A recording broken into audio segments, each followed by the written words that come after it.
HOA Karen demanded my cabin key. I told her over my deadbolt. I kept my mountain house keys to myself, and that alone made Karen lose her mind. Next thing I knew, she was calling the police and trying to force her way into my life. So I installed a face recognition lock, and that's when everything exploded. I bought the cabin because it was the only place in Montana where the noise inside my head finally went quiet. A Cedar Ridge house, 30 years old, perched above a valley that hummed like a distant engine. After the divorce, after losing the rhythm of a life I thought was steady, I wanted a door that only I controlled, a door I could close without anyone reaching through it. I'd spent 20 years as an engineer, most of it inspecting dams and water systems for stress fractures other people missed. That kind of work teaches you to notice the small crack before it becomes the collapse.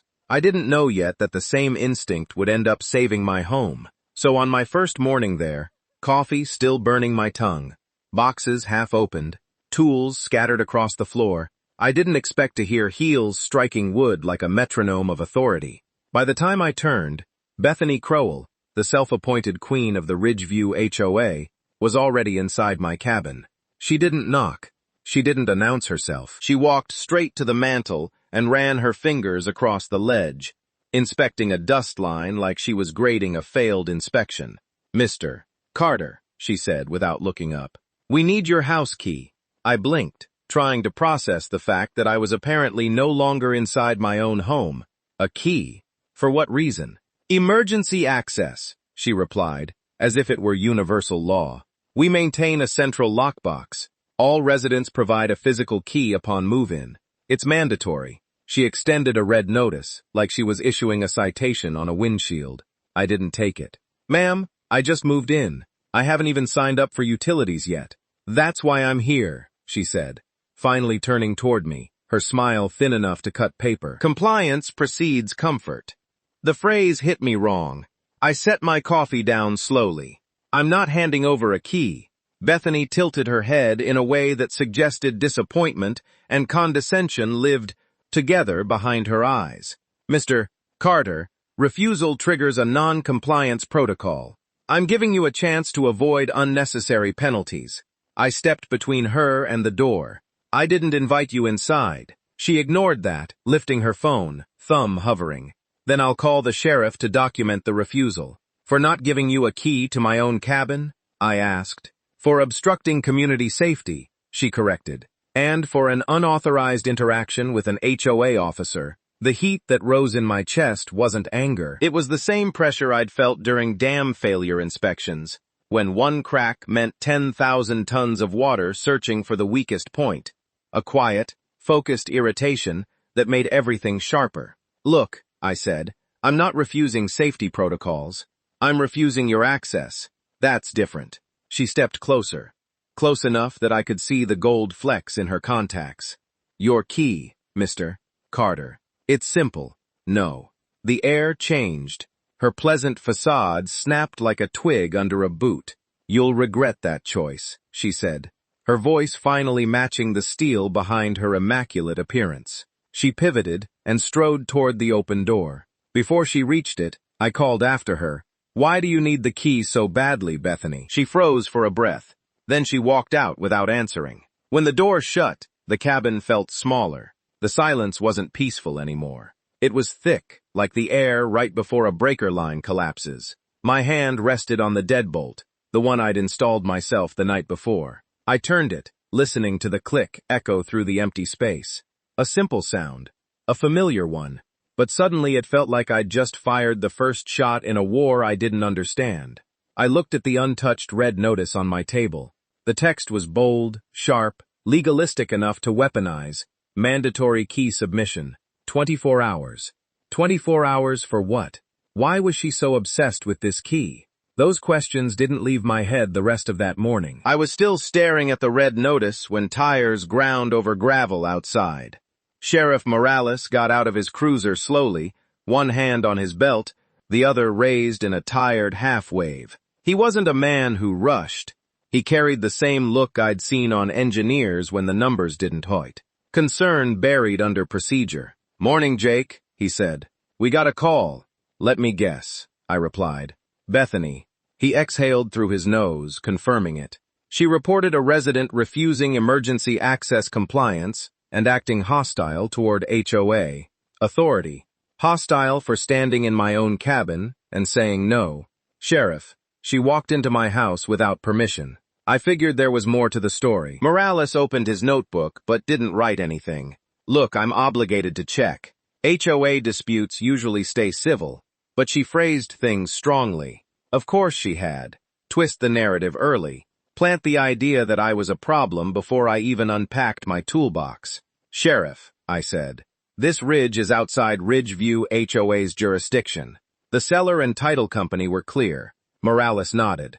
That's why I'm here in person instead of sending a deputy. I've had dealings with Bethany before. She likes to stretch her borders. Stretch? I repeated. That one word doing a lot of work. He gave me the faintest grin. Just confirming you didn't threaten her. Raise a weapon, lose your temper. Anything she can use. No, I didn't even raise my voice. He clicked the notebook shut. Then, as far as I'm concerned, this call's resolved. But he didn't leave. His expression stayed too cautious for that. What else? I asked. Morales lowered his voice. She's filing preliminary non-compliance penalties. Says if you don't give her a key by midnight, HOA is authorized to restrict utility privileges. Waterline specifically. My jaw tightened. She can't do that. She can threaten it, he corrected. And if she gets the board to back her, she'll force a hearing. If you don't respond inside their portal, she'll escalate. Fines, notices, warnings, all automated, all weaponized. Sheriff, how does she get away with this? Morales looked toward the valley. Most folks here don't fight back. They just pay or move. She's been running things a long time, so she thinks she can make anyone fold. But if your deed excludes you from HOA boundaries, she's bluffing hard. Bluffs only work if the other side doesn't know the rules. Jake, watch yourself.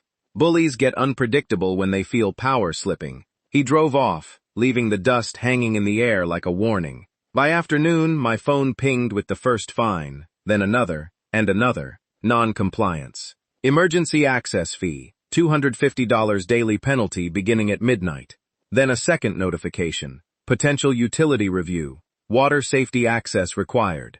There it was. Her leverage. I logged into the HOA portal out of curiosity. My address was listed under the Ridgeview perimeter zone, not within HOA boundaries, but flagged as subject to emergency considerations, a loophole she'd invented for me. Scrolling deeper, I found the bylaw she'd quoted, revised 3 months earlier, meaning she'd added this language before I ever purchased the cabin.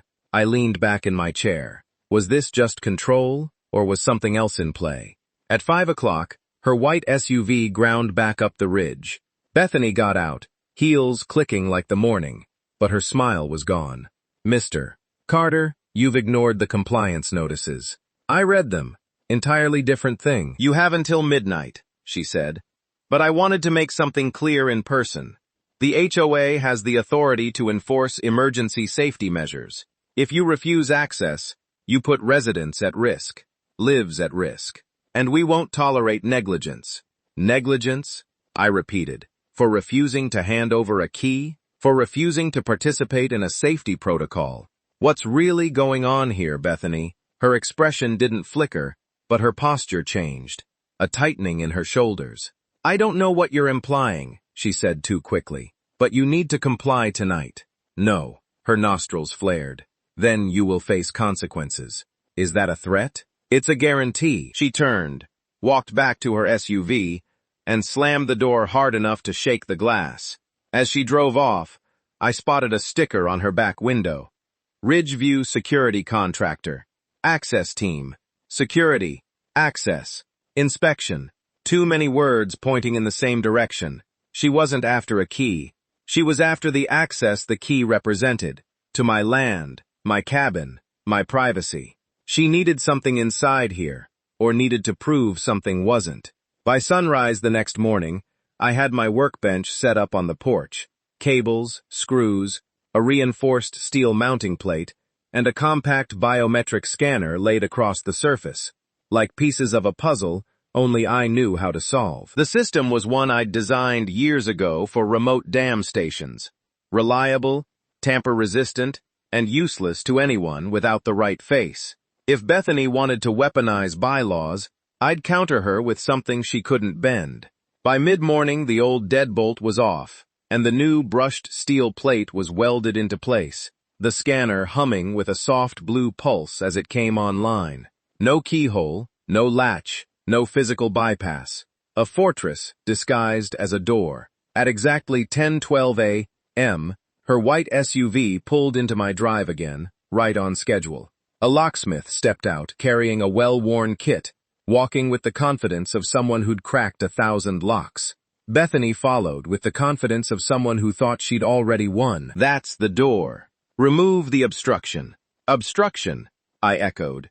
You mean the lock? It's not compliant, she snapped. And you have refused to provide a key, so we are exercising community emergency protocols. The locksmith reached for a keyhole that didn't exist and stopped dead, his hand hovering over the seamless metal plate. What am I looking at? He muttered. A lock, Bethany barked. Open it. He shook his head. There's no mechanical entry point, no cylinder, no latch. This is a digital security panel. Override it, she ordered. He stepped back. Ma'am, I don't carry the equipment for whatever this is. This looks federal infrastructure grade. I'm not touching it. It's a door to a cabin, she insisted. He cannot install whatever he wants. I stepped forward. Actually, I can. My deed makes no mention of HOA oversight. And since you've been very clear about how unsafe I am, I took precautions. Bethany spun on me with a fury that snapped the tight edges of her composure. This is unacceptable. Emergency responders need physical access. That's not what the bylaw says, I replied calmly. It says the HOA must have access. This system provides that. She crossed her arms. Where is the key, Jake? You're looking at it. I leaned in and let the scanner's glow reflect off her sunglasses.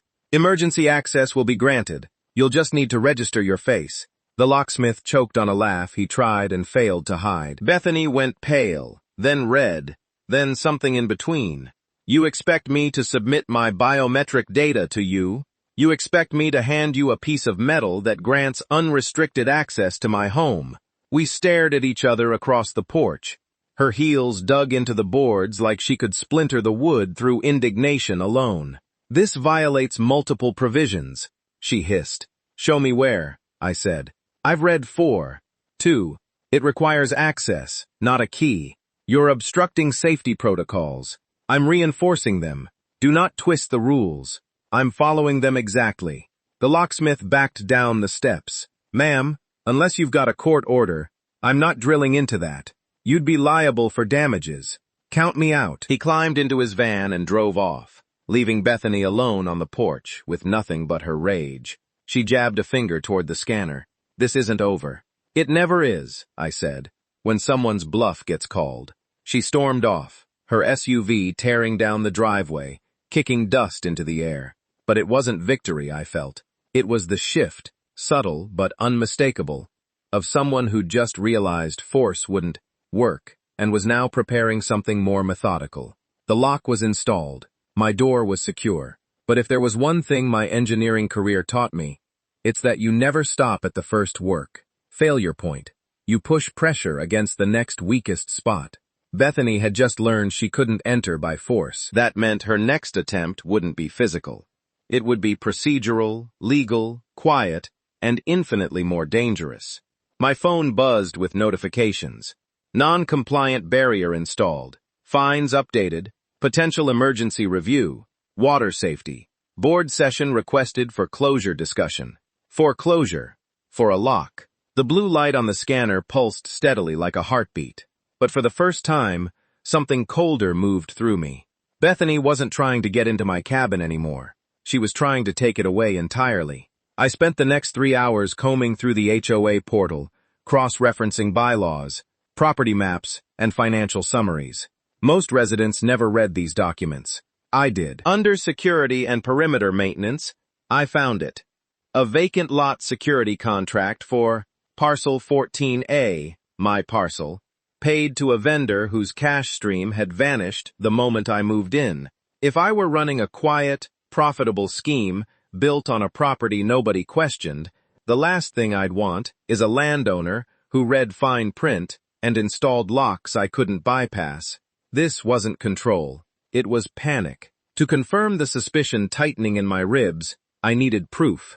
I accessed the archived inspection logs. Every entry for Parcel 14A carried 2 signatures, B, Crowell and M, Hale. Every inspection was marked incomplete due to unverified access, and every incomplete inspection triggered an automatic renewal of the security contract. Keep the lot classified as restricted access. Fail the inspection on purpose. Get the contract renewed indefinitely. The most recent entry was dated after I already bought the cabin, meaning Bethany had filed a renewal while I was holding the deed. I printed the financial logs, the inspection files, the contract approvals, the timestamp history, page after page of black ink evidence against a woman who believed no one would ever check her work. A hesitant knock came at my door. Tom Bennett, a neighbor from 3 lots down, retired lineman, the kind of guy who apologized for interrupting before you even opened the door. "Jake, word's gotten around that you pushed back," he said quietly. "Bethany called an emergency board meeting last night. Said you're a danger to community order, but the board isn't fully with her. Folks are getting tired of her stretching rules." "Stretching," I repeated. Same word Sheriff Morales had used. Tom lowered his voice further. "She's been pulling stunts like this for years, but no one ever looks at the accounts. No one checks the logs. We're just residents. You're the first one she can't bully." I motioned to the stack of papers on the table. "She's been paying her cousin for fake security inspections on my parcel for years." His eyes widened. "You sure? I've got signatures, timestamps, contract renewals, and the kicker, she renewed the contract after I moved in." He let out a low whistle. "That's felony territory, Jake. I know. I'm documenting." "Good. Just be careful. When people like her feel cornered, they do stupid things." He left with a copy of the invoice in hand, walking briskly down the steps like he didn't want anyone seeing him there. That afternoon, I called Sarah Whitfield, a land rights attorney who'd helped me verify boundaries before closing. I explained the lock situation, the fines, the emergency water threats, the financial logs, the inspection fraud. When I finished, she let out a slow breath. "Jake, this is intentional, coordinated, and illegal. Fake inspections, shell company payments, emergency clauses used as leverage. It's systematic abuse of authority. They're using HOA bylaws to hide a financial pipeline. So what's my move? You build a wall of evidence, document everything, and you don't confront her yet. Cornered people escalate. She already has. Then you need to stay ahead. Send me the files." I uploaded everything. Every log, every invoice, every renewal. After a long pause, she said, "Jake, they're terrified of you." "Of me? Why?" "You can read what no one else reads. That makes you the most dangerous man on that ridge." By next morning, my inbox was drowning. Dozens of automated fines, sudden safety violations, threats of foreclosure hearings, a portal lockout claiming my credentials were under review. Bethany had escalated from pressure to punishment, trying to make the situation unbearable, before I realized how strong my legal footing actually was. Around 9, a woman in her 60s approached, clutching a gardening apron like a shield.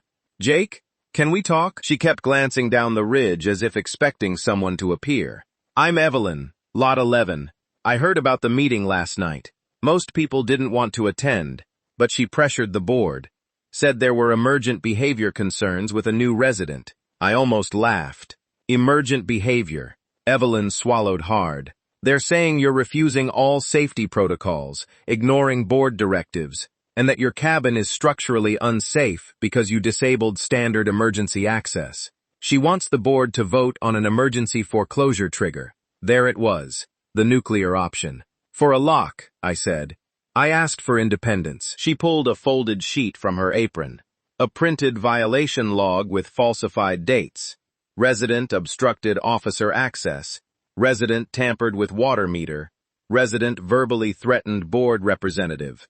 Fabricated, all of it. Why show me this?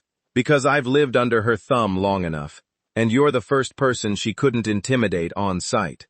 If anyone can expose her, it's you. Around noon, a black vehicle with tinted windows stopped halfway up the drive, engine running, no one getting out. 10 minutes passed before it backed down the ridge and disappeared. I called Sheriff Morales. He sighed heavily. Jake, you're on their radar. Someone filed 3 welfare checks already this morning. Claims you're unstable, potentially dangerous. I'm sitting here doing paperwork. I know, but they're trying to build a pattern. If they get enough complaints, they can request a forced entry wellness inspection. Access. Always access. Probably one of Bethany's contractors, he said. She's used security vendors before to justify invasive checks. Keep recording everything, and don't answer the door unless you want to. By late afternoon, 5 new fines appeared. Exterior hazard, unapproved modifications, failure to appear at emergency notice hearing, potential waterline irregularity, foreclosure discussion docketed for preliminary vote. Sarah called. This is bigger than simple fraud. They're laundering contract funds through Marcus's shell company. You're a threat because your presence ends their renewal cycle. So she's trying to drown me in violations before I can expose her. Exactly. She wants to trigger an emergency foreclosure, seize your property through procedural abuse, and bury the fraud under litigation. What do? You document every action she takes, every threat, every misuse of bylaw language, and you force transparency. HOAs crumble the moment sunlight hits their paperwork. Around dusk, Tom returned, shaken. Jake, something's happening. Beth's been driving around talking to everyone. She's prepping the board for something big tonight. A unanimous vote for an emergency abatement order. That means they could send a contractor to forcibly enter your cabin to verify structural integrity and call it an urgent risk before the sheriff can get here. Tonight wasn't the attack. It was the preparation. The next 48 hours felt like living in a pressure chamber. Sustained, deliberate force pushing from every side. I woke before sunrise to a black pickup idling on my drive, headlights pointed at the cabin, gone 20 minutes later without anyone stepping out. A surveillance pass, a test. Morales showed up again. 3 welfare checks, filed anonymously, all within an hour. She's trying to build a case, argue you're unstable, non-responsive, a potential danger. That's her pretext for emergency verification, which is just a legal term for breaking into my home. Pretty much. Something's brewing, Jake. A couple board members called me last night. They sounded scared of whatever she's planning next. By afternoon, the portal locked me out entirely, followed by a fabricated roof failure notice for a roof that was perfectly stable. Near dusk, 3 vehicles gathered at the tree line and watched the cabin for 15 minutes, before fading away one by one. A team rehearsing before a job. I forwarded everything to Sarah and the sheriff. The real hit came at 9:03 p.m. A generator on wheels, a contractor's cutting rig, 2 board members in reflective vests, and Bethany stepping out of her SUV like she owned the mountain. Start the abatement. The contractor pulled a high-frequency cutter from his case. I hit record on every camera and opened the intercom. This is private property. You have no warrant. I don't need a warrant, Mr. Carter. The board voted on an emergency entry authorization. Your door is a safety hazard. We are resolving it. You forged the hazard report. Prove it. The contractor eyed the biometric plate. Ma'am, this isn't standard residential hardware. Without a sheriff present, I could lose my license. You'll lose your contract if you don't, she shot back. He pulled the cutter, and sparks erupted across the porch in a violent spray, the cabin vibrating as if the frame itself was resisting them. Bethany stood with her arms folded, smug. Marcus muttered, "Won't be long, then we get inside." Exactly where they needed to go to plant whatever justified the foreclosure. "This is an unlawful entry," I said. "It's an emergency abatement," she replied. "And this time, you won't interfere." She didn't know that dozens of neighbors' phones had already lit up with the footage I'd quietly sent when the trucks first approached. A crack split the night. Then the strobing thunder of multiple engines racing up the ridge, floodlights bursting through the trees. Sheriff Morales stepped out, jaw clenched. "Everybody drop your tools." The contractor's hands shot up. "I was told this was an abatement. On private land at 9 p.c. M. with a cutting torch. Step away from the door." Bethany pivoted. "Sheriff, the board authorized. The board doesn't outrank the law." Neighbors who'd followed the convoy stood at the driveway with phones raised. Morales radioed dispatch. "Does this residence fall under HOA jurisdiction?" Static then. "Negative. Property is outside HOA boundaries." Something broke in Bethany's expression.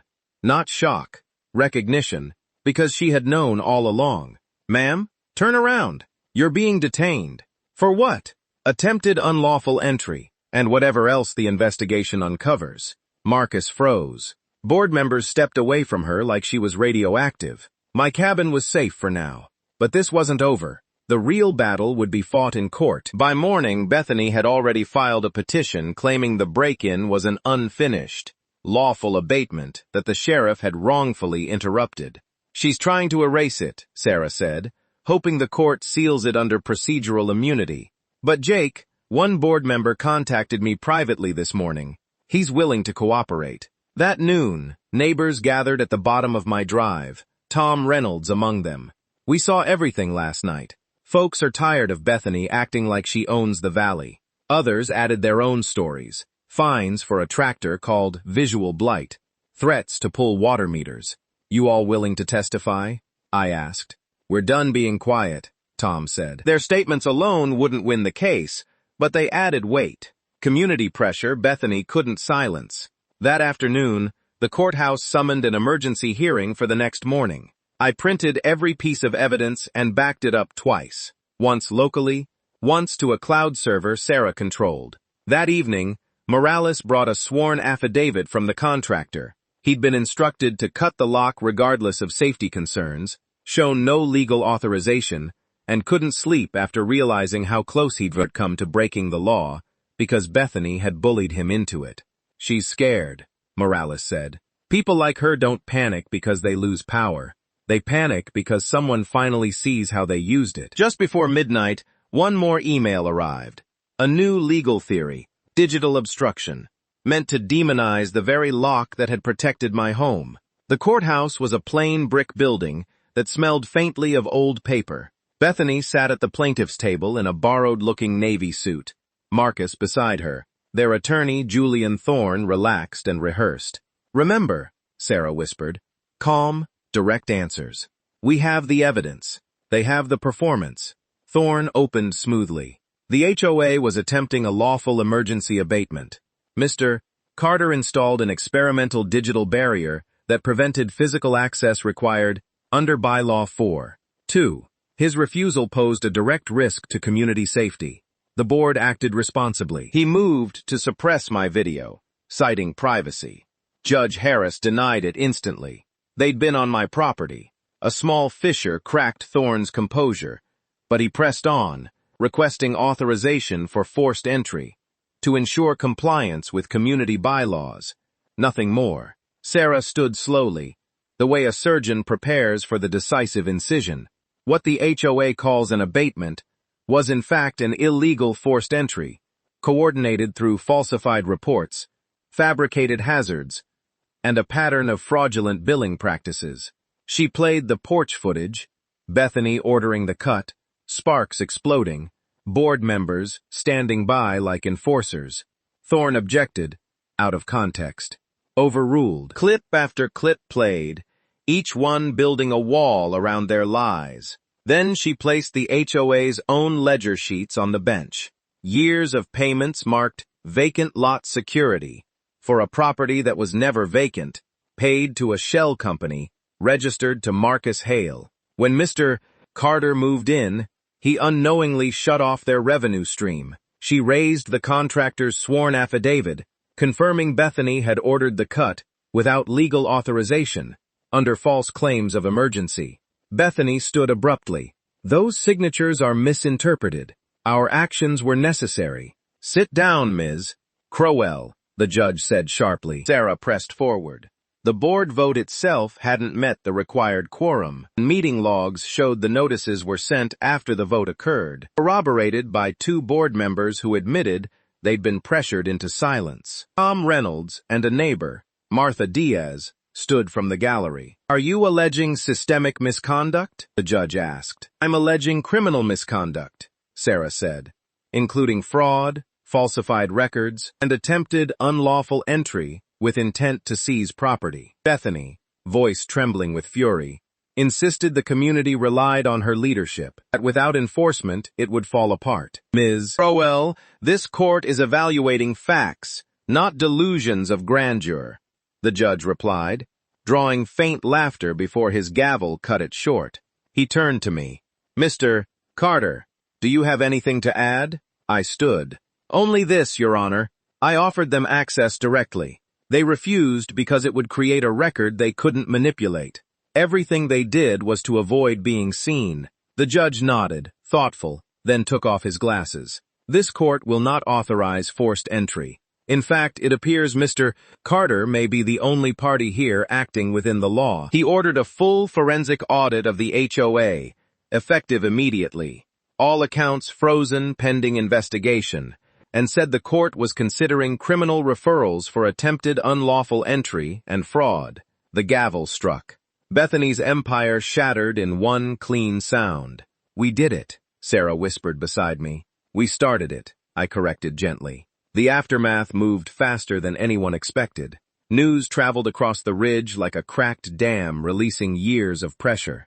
By the time Sarah and I stepped out of the courthouse, a small crowd had gathered on the steps. Neighbors, former board members, even people from the adjoining valley. Some nodded at me. Some clapped Sarah on the shoulder. But none of them looked at Bethany, who emerged flanked by Marcus and a thorn, who now kept a careful inch of distance between them. 2 days later, the sheriff's office published the findings of the preliminary audit. The numbers were devastating. Nearly $150,000 siphoned into shell companies, faked emergency inspections, fabricated maintenance requirements, false fines issued to residents who never challenged them, and the vacant lot security line tied to my cabin was the smoking gun. Morales drove up personally with the official envelope. "It's done. The county prosecutor has filed charges against both of them: racketeering, fraud, attempted unlawful entry, misuse of HOA funds. The list's long enough to need its own binder." "Jake," he added, lowering his voice, "you didn't just win for yourself. You freed an entire community from someone who abused every ounce of authority she could get her, hands on." The judge dissolved the HOA entirely within a week. No appeal, no restructuring. Replaced by a temporary county trust until residents could elect a new committee with limited powers and mandatory oversight. But the part that hit hardest wasn't the legal language. It was watching the old HOA sign come down at the mouth of the ridge. A handful of neighbors invited me to swing the first hammer. I declined. Not because I didn't want it gone, but because I'd already had my closure. I watched from the porch as the gilded sign that had symbolized years of intimidation came down.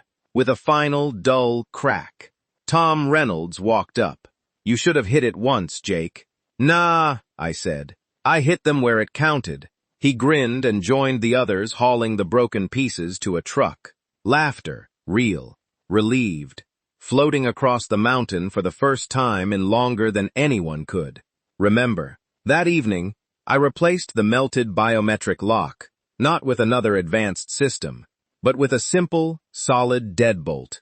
Clean, heavy, honest, something symbolic. The final screw tightened with a satisfying click. I shut the door, turned the bolt, and listened to the mechanism slide into place. A sound that felt like reclaiming something I'd lost long before moving to Montana. Control over my own life. I stepped onto the porch. The air smelled of cedar and faint wood smoke, drifting from a cabin down the ridge. The valley lights shimmered across the hills. Everything was quiet. Not tense, not expectant. Just quiet. I didn't realize how much I'd missed that kind of quiet. Sarah called, checking in. "You holding up all right, Jake?" "Better than all right. How long until sentencing?" "A few months, But the prosecutor is confident, and with the audit, they won't talk their way out. Take some time to breathe, she said. You won. I hung up and leaned against the porch railing. It didn't feel like triumph. It felt like equilibrium, like something shattered had finally settled into place, like the ridge had exhaled.